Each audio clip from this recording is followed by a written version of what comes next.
Hey, what's up, guys? This is Gavin Schall of the Locked On Knicks podcast following a 105-96 loss for the New York Knicks against the Golden State Warriors on a night where Steph Curry set the all-time NBA three-point record. Julius Randle's heroic performance with 31 points and a fantastic debut for Deuce McBride were not quite enough for the Knicks to get the win. We will get into all that and more right now on Locked On Knicks.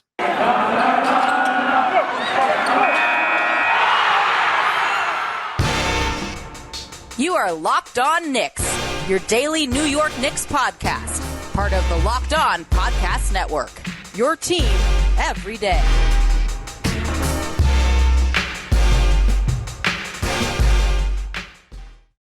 You are Locked On Knicks, your daily New York Knicks podcast. I am your host, Gavin Schall, and I wanted to thank you for tuning in today and making Locked On Knicks your first listen. Remember, we are on all platforms now, including, and you know this, if you can see my debatably handsome face on YouTube. And another heads up, this episode is brought to you by Truebill. Truebill is the new app that saves you money by helping you identify and stop paying for the subscriptions you don't want or need, and can even negotiate better deals on those you want to keep.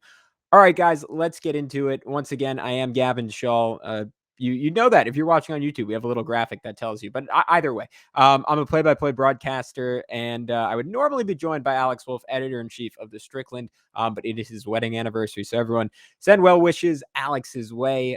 Fun week for him, and fun week for me because I got to watch Steph Curry break the all-time NBA three-point made record. That was a mouthful. The all-time NBA three-pointers record. Let's just call it that. In MSG. Steph, of course, I don't know if you guys knew this, but he was actually only one pick away from being a Knick. That was something that until last night, where there were all these people in media sharing it out and tweeting it out, I had never known that before. So that was really cool to learn. Though, as friend of the show, Benji Ridholtz pointed out, Jordan Hill actually finished his career with a higher field goal percentage than Steph Curry. So he said it. Who's the real winner here? Anywho, Steph set the record, went on to have a pretty forgettable night after that. Cool moment. It was fine. Whatever. I didn't get super emotional out of it about it, outside of the fact that he is probably going to make another 1,000 or so threes before the end of his career, which is pretty insane. The Warriors didn't really race out to a big lead. You would have thought that they would have had a lot of momentum, a lot of life, but maybe all that excitement took some of the juice out of them, because the Knicks, despite missing Obi Toppin, RJ Barrett, and their newest best player, Quentin Grimes, were able to stick with Golden State in the first half. And then the third quarter is really what sunk the Knicks, because Julius Randle came out and was pretty amazing, scoring 11 points in the first 9 or so minutes of the third quarter. Over that same stretch, the rest of the Knicks shot 0 for 10 from the field, made one field goal cumulatively, which was not what you'd like.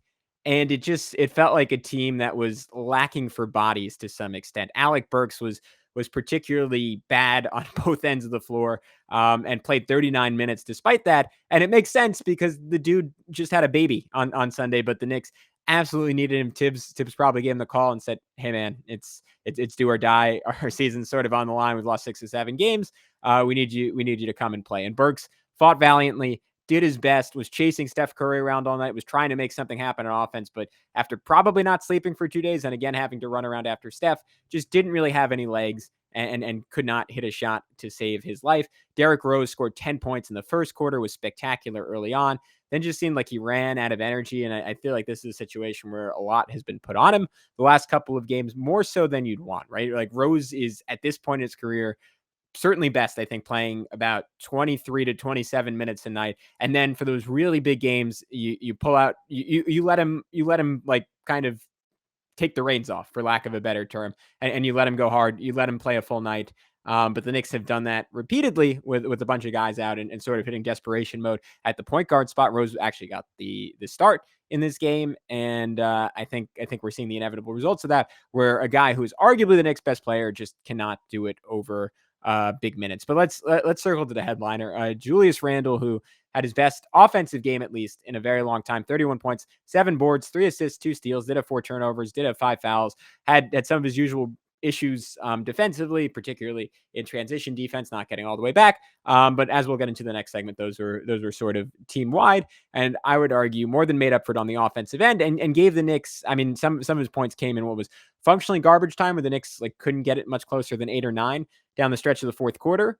But he was still, I mean, he still made the shots, right? And it was sort of a hodgepodge of the elements of Julius Randle's game that have made him great last season and very good at points this season. So he opened the game. This was cool. This was a cool set drawn up by Tibbs. Evan Fournier just threw it into Randle in the post. Randle like kind of did a little dribble handoff to Fournier, pivoted and like kind of like reverse spinned in a way that sealed the defender. Fournier threw him like a nifty little bounce pass. I think Randle was supposed to have a layup off of that, but the Warriors helped off of Nerlens Noel, it was just in the general vicinity for some reason. Randle shuffled it over to Noel, who made a short jumper. So fun start to the game. I like that he was going right at Draymond Green. Draymond did a really good job on Randle. I mean, as you would guess for the most part. And like Draymond is essentially the perfect defender for Julius Randle. He's like strong enough and thick enough to not get bullied by him, quick enough to stick with him, smart enough to not fall for the pump fakes. But as the game went on, Randle started finding ways to work around him, right? One play going like through him for a layup, and then had this like really nice reverse pivot spin move to get all the way to the rim for a bucket. Then got going with the fadeaway. He hit one that was almost Dirk-esque. It wasn't on one foot, but it's sort of the same. I want to like almost stand up and do it. It was sort of like here. My camera will be out of frame, but a horizontal tilt on the shot. That's the benefit of watching on YouTube. No one will know what I did if you're just listening. But that was a cool little play.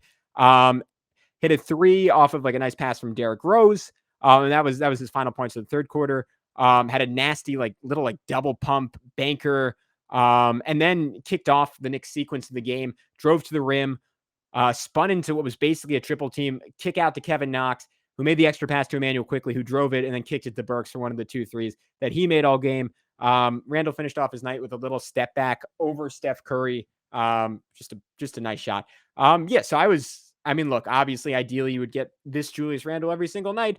But for once, I agreed with the TNT broadcasters where it was just sort of startling to see his lack of help. And it gave you a little bit of perspective as a Knicks fan on, and like for me, certainly like a guy who like anyone who's listened knows has been like ripping Randle across the board the last few games and the last few pods.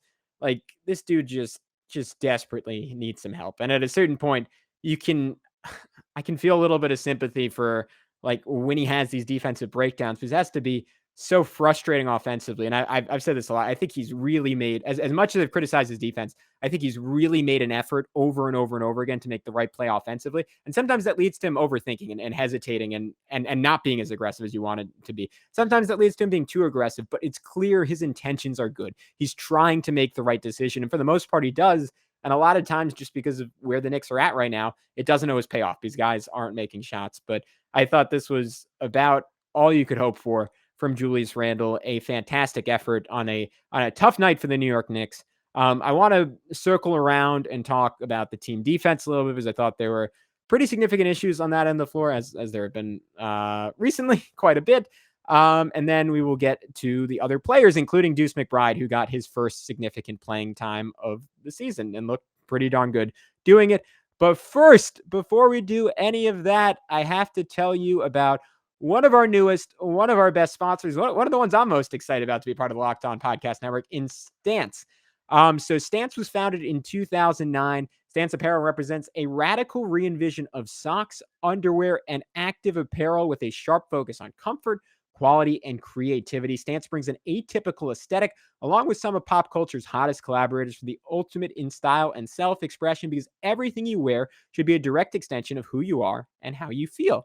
They have a lot of cool options. The Wu-Tang Clan, Batman, the Goonies, Star Wars. I'm considering, I haven't fully gone all in on holiday presents yet. I think I'm going to get myself some Office socks. They also have Harry Potter, another thing I'm a big fan of. Disney, Marvel, love Marvel. Major League Baseball, NBA. You can get some Knicks socks, and Pixar. So I'm into all of those. I think Harry Potter or The Office will ultimately be what I go with when I order my first pair of Stance socks. Stance believes that the perfect fit matters more than fitting in, that those who feel good do good. So go see for yourself. Register for an account at stance.com and get 15% off your first purchase. Use promo code LOCKEDON at checkout to apply. Enjoy the color and comfort of a life less ordinary with Stance. And with that, we are back on the Locked On Knicks podcast. Thank you so much for making Locked On Knicks your first listen today and every day. All right, so let's talk defense a little bit because the Knicks, statistically, were like holding the Warriors to 105 points is fine on paper. Steph missed some shots that he would normally make. I think you can argue that was canceled out by Andrew Wiggins going 3 for 6 from three, and Nemanja Bjelica just absolutely torching the Knicks. 14 points, 4 boards, 4 assists, and I thought Bjelica is where the Knicks had the most breakdowns. And I want to be generous here, and I want to be clear that a lot of the breakdowns involve Steph Curry, right? And Steph Curry, I mean, that is his genius as a basketball player. He is a human breakdown generator because 2 defenders essentially always have to go with him to ensure he's not getting a wide open 3. He is as good as anyone in NBA history at those sling passes back against the grain to take advantage of a defense that is tilted his direction. And when he throws those passes, it is 4-on-3 automatically. And if the other Warriors, which they've got a lot of players who are really good at this, pass the ball well and move the ball correctly, you have a situation where you're probably giving up an open 3-pointer. And that is what happened a whole lot on the day with Bjelica. So I'll just go kind of player by player and talk through the issues. Randle, I already mentioned there are times he didn't get back in transition.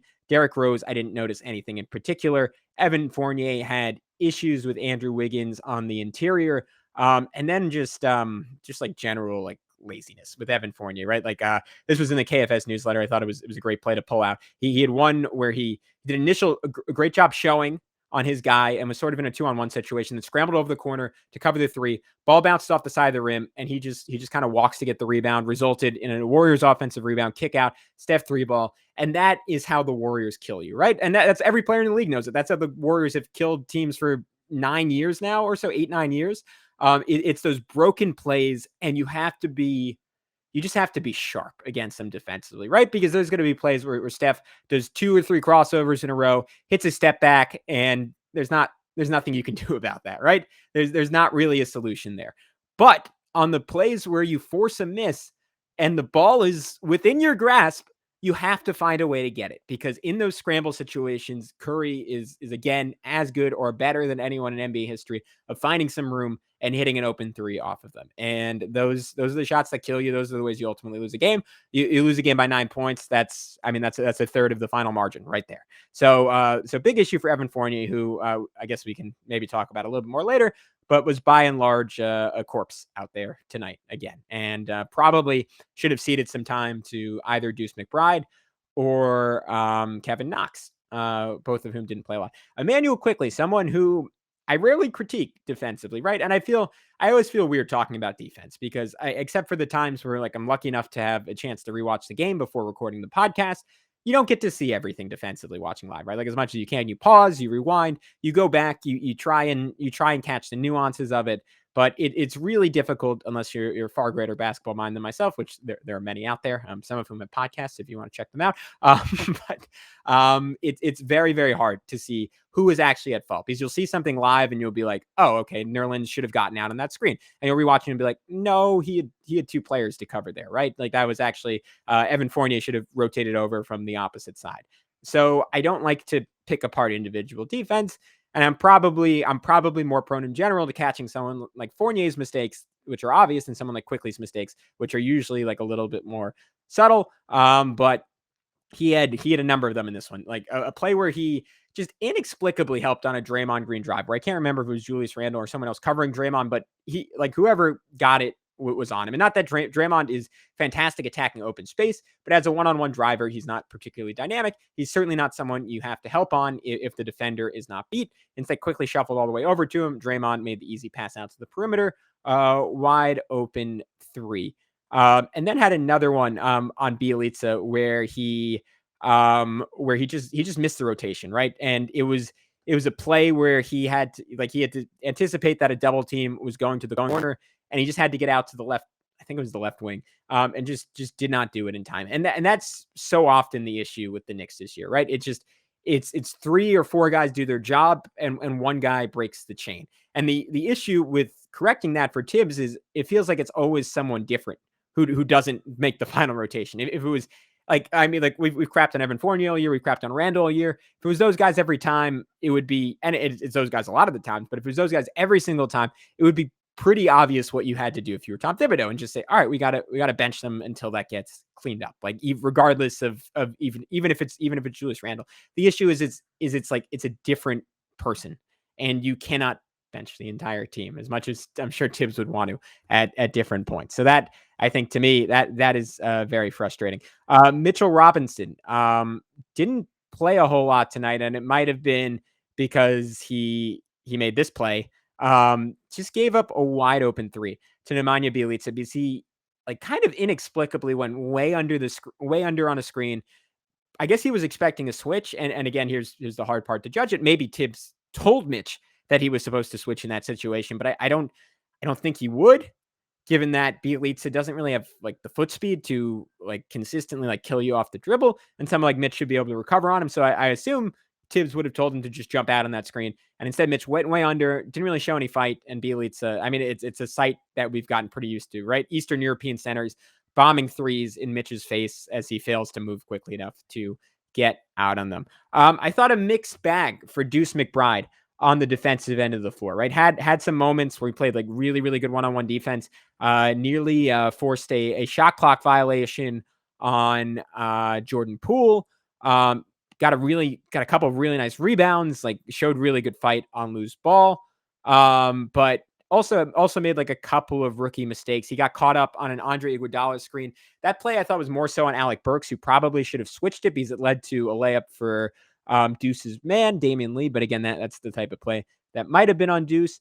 Then had another play where he just overhelped on the baseline, right? Like someone was, I think it might have been Poole, was sort of doing the Nash dribble where you circle around the baseline, and there were already two defenders on him, and Deuce comes over from the corner, I think probably just trying to trap him, but Poole did a good job anticipating it, threw it over Deuce's head. One pass later, wide open 3-pointer for the Warriors, and that was a big separator in the fourth quarter. And then had another player who was guarding Jordan Poole, and he did what Deuce McBride does, and that's apply ball pressure way out to half court and just try and harass someone and bully someone. And in college basketball, even in summer league, he was pretty dominant doing that, right? Like there just aren't a lot of people on earth who are ready for his combination of size and quickness and hands and tenacity. But there are the people on earth who are ready for it are starting NBA guards like Jordan Poole. And Poole sort of looked at him, kind of scoffed, crossed him over, got by him to the rim, and got fouled. Also had another play where Steph went right by him for a layup. And then to me, that was just, I almost smiled at it because it was sort of like his welcome to the league moment. And it was, all right, you're going to apply pressure way out on Steph Curry. He's going to get a step on you. He's savvy enough to keep you on his hip, and he's going to get a wide open layup. That's just what Steph Curry does. So you don't apply ball pressure that high out on Steph Curry if you are a rookie. All right, that is it for segment 2. We will we'll bounce around again. We'll talk a little offense. I just wanted to try something a little bit different on this episode. But first, let me tell you guys all about Bet Online before. Wow, I'm even previewing the previews now. That's next level stuff as a podcaster. We'll talk a little bit about Built Bar. But first, Bet Online has you covered all season for more props, odds, and lines than ever before. As football season continues the march to the playoffs, Bet Online remains your number one spot for all the sports action this year. So head to our new updated desktop or mobile website to sign up today and receive your 50% welcome bonus on your first deposit. Just use our promo code LOCKEDON to receive your bonus. From basketball, football, NHL, boxing, and UFC, right to your favorite Vegas casino games. Don't wait to take advantage of all the amazing offers available for the 2021 season. BetOnline is the fastest and easiest way to bet on all your favorite sports. BetOnline, where the game starts. And we also wanted to tell you about Built Bar this holiday season. Grab the protein bar that tastes like a candy bar, or even better than a candy bar. Built Bar filled with so much holiday goodness, rich with decadent flavor, covered in chocolate, but amazingly low in calories, sugar, net carbs, and fat, and high in protein. You get the best of both worlds, delicious and healthy. So many flavors, you'll have a hard time choosing. Will you have raspberry or mint brownie, cherry or double chocolate, cookies and cream, or peanut butter brownie? Built Bar gives you that extra fuel you need to bust down those mall doors and battle all the holiday shoppers. Or if you're standing in endless shopping lines, Built Bar can give you that extra something to keep you going. So throw one in your jacket or purse. You never know when you're going to need it. Because it's the season of peace and love, don't bring up your favorite Built Bar flavor at family parties. People are so passionate about their favorite flavor, they'll fight for it, and things could get out of hand. You're friends with Santa? Well, tell Santa to throw a few Built Bars in those stockings with so much flavor, they'd make anyone's Christmas morning a happy one. Want to cozy up with something warm? Here's a holiday secret. Dip your Built Bar into a piping hot cup of cocoa, let it melt a little, and give your beverage a bit of that Built Bar flavor. Plus, you'll have a nice melty Built Bar to go with it. Be sure to have a couple of napkins on hand. Like some of those marshmallowy treats around the holidays, you need to get your hands on Built Bar Puffs. They're light, fluffy, and marshmallowy through and through, different flavors, all covered in chocolate. Tastes so good, you won't believe that they're filled with protein. So go to Built.com, use promo code LOCK15, and get 15% off your order. Once again, that's promo code LOCK15 for 15% off at Built.com. All right, with that, we are back. Third and final segment on Locked On Knicks. Who do we want to start with? You see, I'm used to having another person to talk to, and there's no one to drive the wheel now, and I'm left to my own devices, and that's not a good thing for anyone. But let's Derrick Rose, great start in this game. Again, tough finish. Already mentioned him. Fournier, 29 minutes, 1 for 5 from the field, 0 for 4 from 3, 1 rebound, no assists, no steals, 1 block, and the 1 block was on the first defensive possession of the game. It went right back to Andrew Wiggins, and then he proceeded to hit a little push shot. So it didn't end up in much. I think we've said it a whole bunch of times, especially when Quentin Grimes and RJ Barrett are healthy. I think it is clearly time to bench Evan Fournier, not to mothball him like Kemba Walker, but to give him a chance with the bench unit and see if playing a role more similar to what he did in Orlando could potentially benefit him and turn him into a higher level player. That's all I've got on Evan Fournier, right? We've said it all at this point. There's only so much you can complain about. Nerlens Noel, I thought sort of a weird game for him, right? 3 points, 7 boards, 3 blocks, 3 offensive rebounds. I thought he looked healthier than he has all season, right? And this was one of the first things I wrote down. It just seemed like he was moving with greater ease. And that would be a very big deal for the Knicks because this is someone who was one of the best defensive players in the NBA a year ago by box plus minus. He was the number 1 defensive player in the NBA last year. If I remember correctly, it wasn't even particularly close. And this year, he's someone who's, I would argue, has been average to below average at the center position. Maybe not disastrous, but certainly not impactful, and someone who has been disastrous on the offensive end of the floor. It's been a total non-entity, basically just sits there taking up room, making life harder for Julius Randle and whoever else has any interest in getting to the rim.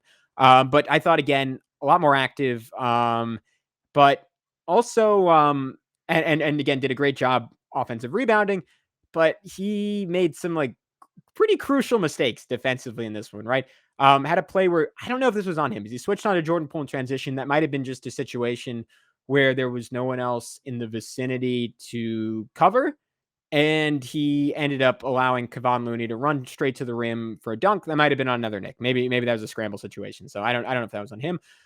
Multiple times I noted where he was jogging back in transition, and there weren't always plays where he would have made the difference, but it was just pretty stark when it's his man, when it's Kevon Looney streaking down the floor, catching the pass, and you pan over, and Nerlens Noel is like moving like a 70-year-old on a treadmill.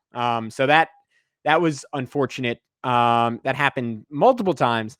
And then had another play where he fell asleep on a Looney off-ball screen and just conceded a wide open layup. So mixed bag for Nerlens Noel, but good to see him moving a little bit better. Alec Burks, I already mentioned. I think I want to wipe the slate clean on this one. This was a guy playing 2 days after he had a son. So congratulations to Alec Burks. That is all I will say there. Deuce McBride, right? We're burying the lead. 20 minutes, 8 points, 4 boards, 1 assist. It was great to finally see him get some substantial action. And he had 2 plays that made you go, whoa, right? Two different off the dribble threes. Literally like I think the first or second time he touched the ball, just dribbled into a step back in the corner. And it's one of those plays that it tells you this guy has all the swagger in the world, zero lack of confidence. On Steph Curry's night at MSG, he said, look, I'll show you some 3-point shooting.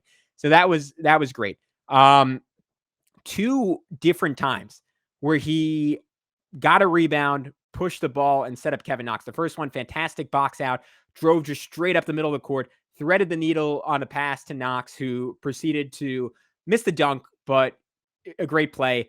Fourth quarter, again, battles for a rebound, tips it out to Mitchell Robinson. Mitchell Robinson hands it right back to him, speeds up the court, handoff to Knox, did something that you don't see a lot of Knicks guards do very often, where he kind of pivoted as he did the handoff to set a screen as he was giving the ball to Knox. Knox rose, drained the wide open shot, And just it's those give a shit plays, right? For lack of a better term, that you want to see increasingly often from the Knicks, and we don't always get enough of. So that was fantastic. I already mentioned the welcome to the league moments. Also missed a couple of other threes. Only ended up shooting 3 for 8. Had one layup that would have been insane. It was like an MJ play. Like he was palming the ball, faked the pass, got right by his man, and then took some contact and just couldn't quite finish it over Draymond Green, who's one of the bodies in the NBA you don't really want to take a bump from, right? That's going to dislodge you a little bit, but it was a cool attempt. I already mentioned the defensive issues with him,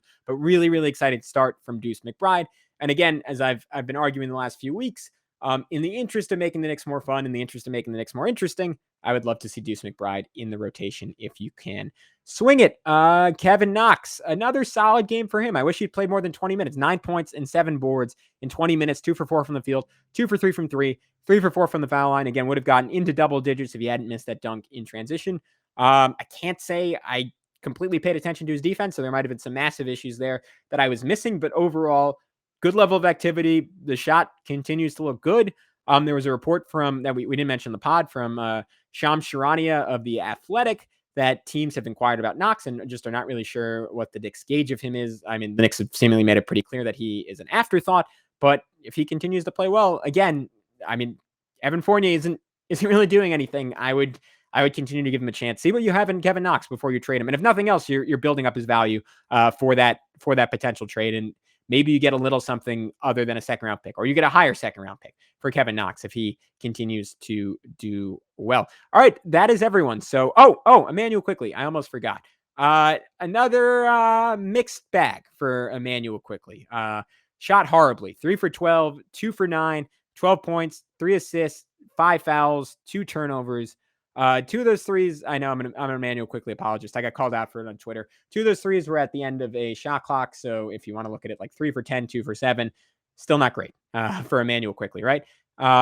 He had a tough night. Also we mentioned the defensive issues, also threw a really bad lob to Mitchell Robinson. Did have one really nice 3 ball where he had it was a crossover into a step back. Made that really nice pass that I already mentioned to Kevin Knox. Another play I loved, or 2 other plays I loved. He went right into the body of Damian Lee, like as the shot clock was winding down, took the contact, hit him from an and one. Again, that's just showing the improved core strength and upper body strength that he has this season. Another play, late fourth quarter, blow by, into the lane, cross court hook pass on an absolute frozen rope to Kevin Knox. It hit him right in the chest. Knox ended up missing that shot, but it was a great play for Quickley. The shot has to come around, though, for him to be the guy that we all know he can be and the guy we all want him to be. So that is it for this edition of the Locked On Knicks podcast. Thank you so much, as always, for tuning in. And we will, no game tomorrow, but hopefully we will have something for you by tomorrow night, if not Thursday morning. Until next time, or I guess Friday morning. Until next time, be good. Enjoy the rest of your week and stay tuned for more Locked On Knicks.